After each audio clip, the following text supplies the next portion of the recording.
Hi, and welcome to Isolation Inspiration number 23, Lost and Found. It's been quite a little while since I've done one of these Isolation Inspiration videos for the YouTube channel.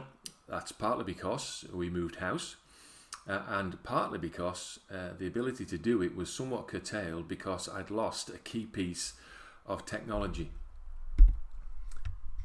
This. The microphone that I use to record these conversations for you and with you. And I searched every box in the place, it seemed, and every box I thought it was in. I actually thought it was in a tiny little box that I'd packed with fragile things in. It turned out to be in the biggest box that we've got, in its own little tiny box. And it took until just a few days ago when I went searching around the garage again to find that there it was. Lost, but now found. It reminded me almost immediately of those three stories that Jesus tells in Luke chapter 15. A lost sheep, a lost coin, a lost son.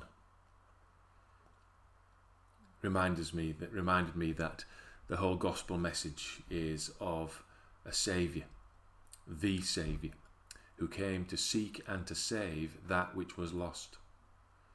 Now, there's all sorts of ways of looking at these three stories.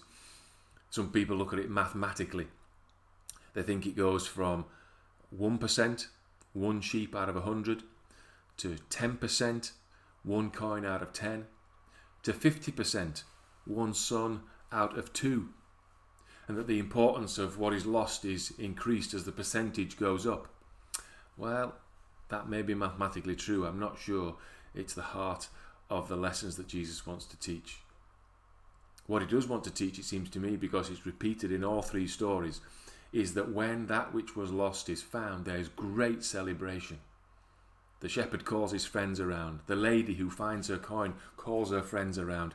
The father initiates and calls for a huge celebration, which the older son, of course, didn't particularly enjoy. But the idea of celebration is at the heart of what it is to be found. And there's great rejoicing in heaven, says Jesus, over those sinners, those who've rebelled, who've walked away from God, who've got themselves lost, as it were. There's great rejoicing when those who were lost are found. There's great rejoicing when you and I, lost and alone, return to the Father, to his side, to his house, to his love. And the route back is all by his grace. There can be real fear and fright when perhaps as a child you found yourself lost.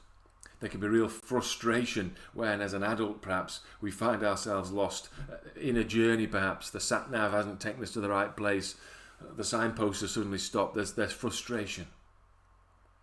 But there's huge thanksgiving and rejoicing and fanfares when men and women, boys and girls, lost in sin, are found by the gracious, ever-seeking Father in heaven. My microphone was lost and it's found, and I'm rejoicing. But far more important, it's for you and I to rejoice, along with angels in heaven, that we who once were lost in darkest night have been found, rescued by the grace of God.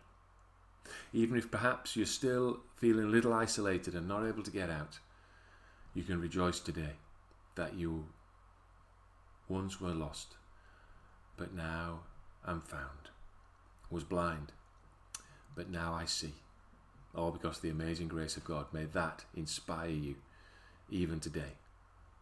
And hopefully there'll be a few more inspirations coming our way now that the microphone has been found. God bless you and keep you.